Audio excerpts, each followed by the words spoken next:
الرحمن الرحیم۔ اے وطن تو سلامت رہے تا قیامت رہے۔ تمام دیکھنے اور سننے والوں کو میری طرف سے السلام علیکم۔ آج 2 تقریریں ہوئی جی، ایک جگہ اجتماع ہوا، ایک جگہ صرف آن لائن خطاب ہوا۔ ان دونوں چیزوں کو موازنہ کروں گا، اور ایک خبر رات کی جناب رانا ثناء اللہ صاحب کی جناب وہ سرگرم ہے جو انہوں نے پریس کانفرنس کی، اسی کے متعلق آج عمران خان صاحب نے اپنی پریس کانفرنس کی اور کچھ خدشات کا اظہار کیا۔ بات یہ ہے کہ سب سے پہلے بات کرتا ہوں جی کہ آج یوم تکبیر 28 مئی پاکستان کو ناقابل تسخیر، پاکستان کو ایٹمی قوت بنانے والے ڈاکٹر عبدالقدیر خان کا کارنامہ، اس دن پاکستان نے 6 دھماکے کیے تھے، اس وقت نواز شریف صاحب وزیر اعظم تھے۔ اس کے متعلق حکومت پاکستان نواز شریف صاحب کریڈٹ لینے کی کوشش کرتے ہیں، لیکن حقیقت وہ آدمی جو اس دنیا سے چلا گیا ڈاکٹر عبدالقدیر خان، اس نے فٹ پاتھ پر بیٹھ کر 2 باتیں کہیں جو آج بھی میرے دل میں چبھتی ہیں، اور وہ ایک سوال ہے۔ ایک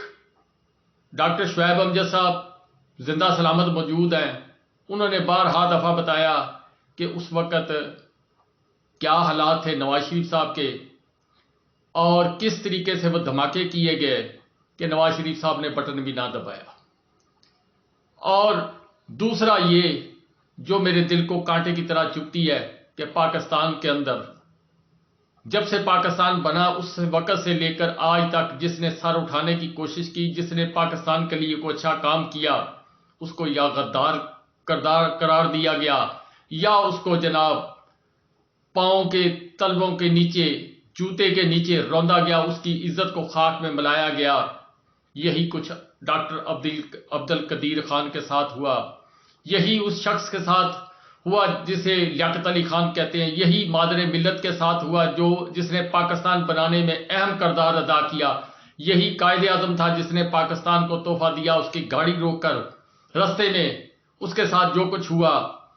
یہی کور کمانڈر ہاؤس جس کو منحوس لوگوں نے آگ لگائی یا جو بھی اس کے ساتھ بدتمیزی کی، جس کی جتنی مذمت کی جائے، یہ گھر قائد اعظم صاحب نے خریدا لیکن ان کو نہ دیا گیا، اور اس کے متعلق اس وقت کے جو سپہ سالار تھے انہوں نے کہا تھا بڑھیا کو چند ایک ٹکے دے کر، تھوڑے سے پیسے دے کر اس کو رکھ لو۔ یہ ہے جی پاکستان کے اندر بھٹو نے جو کیا، بھٹو کو پھانسی دی گئی، بھٹو نے جو پاکستان کے ساتھ کیا اس کے نتیجے میں سانہ 71 جو ہے مارج وجود میں آیا۔ یہ جی پاکستان کے ساتھ ہوتا رہا اور ہوتا آ رہا ہے، اور ہم برداشت کرتے آ رہے ہیں، دیکھتے آ رہے ہیں کہ چند خاندان، چند لوگ وہ اوپر کو گئے، پاکستان اور پاکستان کی قوم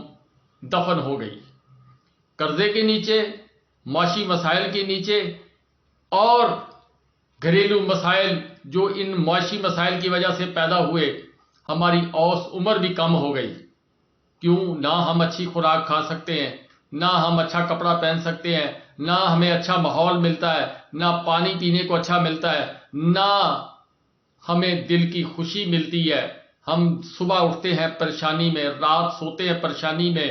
بچے کا چہرہ دیکھتے ہیں پریشانی میں، بیوی کو دیکھتے ہیں پریشانی میں، ماں کو دیکھتے ہیں پریشانی میں، باپ کو دیکھتے ہوئے الجھے ہوئے سوالات اس کے چہرے پر جھریوں کی شکل میں نظر آتے ہیں، چھوٹے بہن بھائیوں کو دیکھتے ہیں بہت سے مسائل نظر آتے ہیں، آگے پاکستان کا مستقبل نظر نہیں آ رہا، جبکہ ہمارا ہمسایہ ملک جہاں پاکستان میں جو کارخانے آ رہے تھے وہ شفٹ ہو گئے انڈیا میں، مرسڈیز، ٹیسلا، اور اس کے علاوہ ایپل، اور اس کے علاوہ بڑی بڑی صنعتوں نے اپنا افتتاح کر دیا جناب، ادھر کاریں بننی شروع ہو گئی، دنیا کے تیسرا بڑا ملک بن گیا اس وقت بھارت کار پروڈکشن کے اندر۔ موبائل اس نے کتنے ارب ڈالر کے اس نے ایکسپورٹ کر دیے، ہماری جو فیکٹریاں لگی تھیں یہ آج سے 2 سال پہلے وہ بھی اپنا سامان اٹھا کر چلے گئے، گاڑیاں بنانے والی فیکٹریاں بند ہو گئیں، یہ سارا کچھ ہوا جی۔ بہرحال کہ جی عمران خان صاحب نے آج پریس کانفرنس کی، اس میں جو رانا صاحب نے رات پریس کانفرنس کی تھی اس کے اندر بہت سے سوالات نے جنم دے دیا، کیوں رانا صاحب نے جو پریس کانفرنس کی تھی اس سے پہلے وہی مواد ناصر بٹ صاحب نے اپنے ٹویٹ کے اندر پہلے میسج کیا، پھر اس کے بعد رانا صاحب جو نظر آ رہا وہ سوئے ہوئے تھے، اچانک ان کو اٹھا کر مائک کے سامنے بٹھایا گیا اور تقریر ان سے پریس کانفرنس کرائی گئی۔ اس سے بہت سارے سوالات نے جنم لیا، بہت سارے صحافی اسی کھوج کے اندر لگ گئے کہ اصل کہانی کیا ہے۔ اور آج عمران خان صاحب نے جو اپنی تقریر کی ہے، میں اس کا لنک اس کے نیچے ڈال دوں گا، آپ وہاں پر بھی دیکھ لیں، آن موجود بھی ہے۔ اور اس کے علاوہ عمران خان صاحب نے کہا جی کہ جو رات پریس کانفرنس کی ہے اس کے اندر جو میرے خدشات تھے وہ اور زیادہ کلیئر ہو گئے، جو کچھ بتایا جا رہا تھا، جس پر میرے علماء دین بھی خاموش ہے، میرا معاشرہ ڈرتا ہوا خاموش ہے، یہ سارا کچھ ہے جی۔ اب انہوں نے ایک بات کہی اس کے اندر کہ یہ سارا کچھ اڈیالہ جیل کے اندر نہیں ہوا۔ میں پھر کہتا ہوں جی، انہوں نے کہا کہ یہ سارا کچھ اڈیالہ جیل کے اندر نہیں ہوا، اس کا مطلب ہے ان کے پاس کچھ رپورٹیں ہیں اور کنفرم رپورٹیں ہیں، وہ کہاں ہوا، کیوں ہوا، کیسے ہوا، یہ ابھی ہماری سکت اور طاقت نہیں ہے، نہ ہمارے پاس اتنی معلومات ہے کہ ہم آپ کو بتا سکیں، لیکن آنے والے دنوں کے اندر یہ بات کھلتی جائے گی، جب یہ جو گرد و غبار ہے، یہ جو بادل چھٹیں گے، پھر اس کے بعد آپ کو پتا چلے گا ہوا کیا ہے۔ جو شک ہے وہ جس طرف سب کا جا رہا ہے اسی طرف جا رہا ہے جی، لیکن دو سٹیٹمنٹ دی رانا صاحب نے، ایک کہ کوئی ایسا کام کسی فیمیل کے ساتھ کچھ ایسا ہو جائے جس کے متعلق عمران خان صاحب نے بیان کر دیا اپنی تقریر کے اندر، میں اس کو ویسے ہی اپنے الفاظ کے اندر بولوں تو میرے لیے ڈوب مرنے کا مقام ہے۔ جو لوگ اس پر خوشیاں منا رہے ہیں، ان کے گھروں میں مائیں، بہنیں، بیوی، بیٹیاں سب کچھ ہے، ان کے لیے بھی ڈوب مرنے کا مقام ہے۔ اور دوسری بات انہوں نے کہا جی کو بڑا حادثہ ہو سکتا ہے، یہ بات خطرناک ہے جی، اس بات کو سمجھا جائے اور اس پر غور کیا جائے۔ کیوں اس وقت نیریٹو کی تلاش میں ہے، اس وقت ایک نیریٹو بنایا اور اس کو دوام دینے کے لیے یہ سارا کچھ کیا جا رہا ہے، کیونکہ پوری عالمی دنیا جو ہے وہ پاکستان پر اس وقت پریشر ڈال رہی ہے، ہیومن رائٹس کی جو تنظیمیں وہ ڈال رہی ہیں، اقوام متحدہ کے جنرل سیکرٹری صاحب انہوں نے پرسنلی جناب اس میں انٹرسٹ لینا شروع کر دیا۔ اسی طرح امریکہ سے آوازیں آنی شروع ہو گئی ہیں، امریکن سینیٹر جو ہے انہوں نے 60 لوگ جو ہیں انہوں نے آواز بلند کرنا شروع کر دی ہے، برطانیہ کے اندر آواز بلند ہونا شروع ہو گئی ہے، اسی طرح دوسرے ممالک کے اندر آواز بلند ہونا شروع ہو گئی ہے۔ جسٹن ٹروڈو جو کینیڈا کے وزیر اعظم ہیں، ان کو لوگوں نے اپیل کیا کہ اس کے اوپر آواز اٹھائی جائے، لیکن اب آواز تیز ہوتی جا رہی ہے اور یہ تیز ہوتی ہوئی آواز اس میں زلمے خلیلزاد اہم کردار ادا کر رہے ہیں۔ پاکستان کے اوپر آنے والے وقت کے اندر یہ جو کام بیج بویا جا رہا ہے، جس مصیبت سے عمران خان صاحب پاکستان کی آرمی نے مل جل کر محنت لگن سے کام کر کے پاکستان کو فیٹ اپ سے نکالا تھا، آنے والے دنوں میں ایسی پابندیاں کسی اور صورت میں یہ ہیومن رائٹس کی شکل میں جو ہمارے اس وقت معاشرے کے اندر ہو رہا ہے، عورت کی تذلیل کی جا رہی ہے، عورت کو جس طریقے سے پاؤں کے نیچے روندا جا رہا ہے، جو لوگوں کو جبر تشدد کے ذریعے جیلوں کے اندر بند کیا جا رہا ہے۔ عمران خان صاحب نے آج بھی ریکویسٹ کیا کہ 10,000 کارکن ہیں جن لوگوں نے وہ کور کمانڈر صاحب کے ہاؤس پر حملہ کیا، ان کی میں مذمت آج پھر کرتا ہوں۔ اور اس کے علاوہ جو لوگ بے گناہ لوگ ہیں جو وہاں پر موجود بھی نہیں تھے،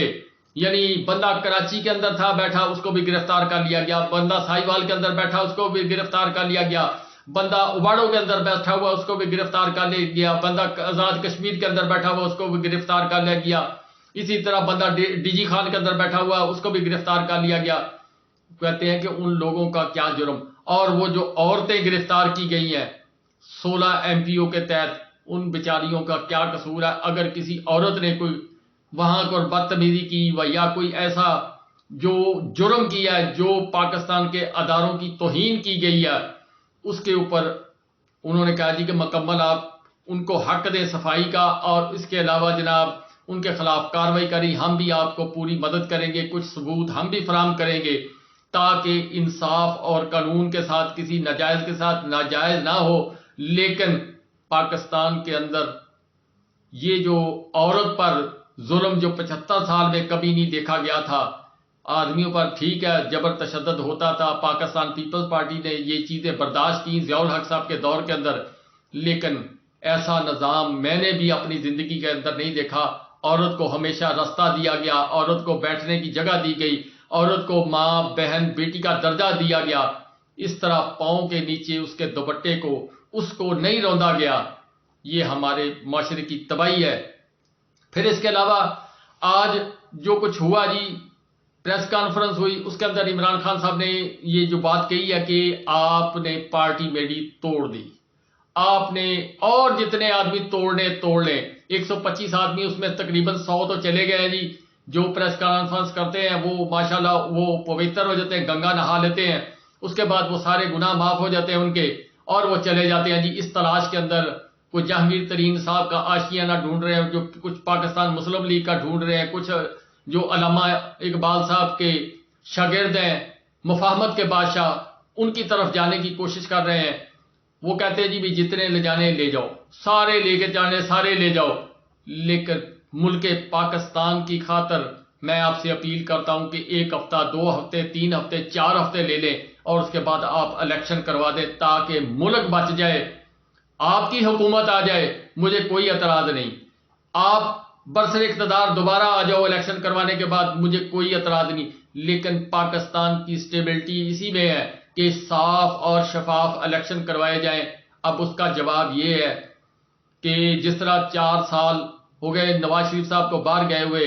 13 ماہ ہو گئے جی ان کی اپنی حکومت آئے ہوئے، نواز شریف وطن واپس نہیں آئے. اسی طرح اب پاکستان تحریک انصاف کارنر ہو گئی جناب. پاکستان تحریک انصاف کا ووٹر سپورٹر چھپ گیا،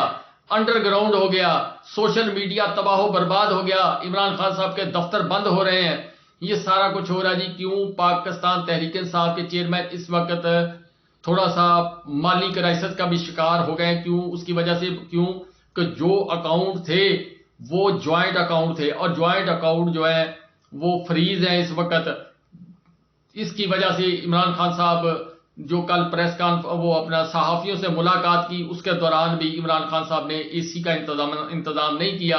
ہال کے اندر نہیں، کھلی ہوا کے اندر وہاں پر بٹھایا گیا صحافیوں کا، اور پھر وہاں پر ان سے ملاقات کی. اور عمران خان صاحب نے کہا مجھے پتا چلا کہ بجلی کتنی مہنگی ہو گئی ہے. تو عمران خان صاحب مالی طور پر بھی پریشان ہے، پارٹی کی طرف سے بھی تھوڑے سے پریشان ہے، لیکن کانفیڈنس اس بات کا ہے کہ عوام میرے ساتھ ہے. اور عوام کے بلبوتے پر انہوں نے جناب آج بھی پریس کانفرنس کی اور اپنی عوام سے کل بھی انہوں نے یہ کہا تھا کہ مجھے کوئی ٹینشن اس بات کی نہیں ہے، جب میرا ووٹ بینک ختم ہو جائے گا میں سمجھوں گا میری پارٹی ختم ہو گئی. اور یہ حقیقت بھی ہے جس کی مثال آج لبرٹی کے اندر جناب یوم تکبیر کے حساب سے جناب پاکستان کی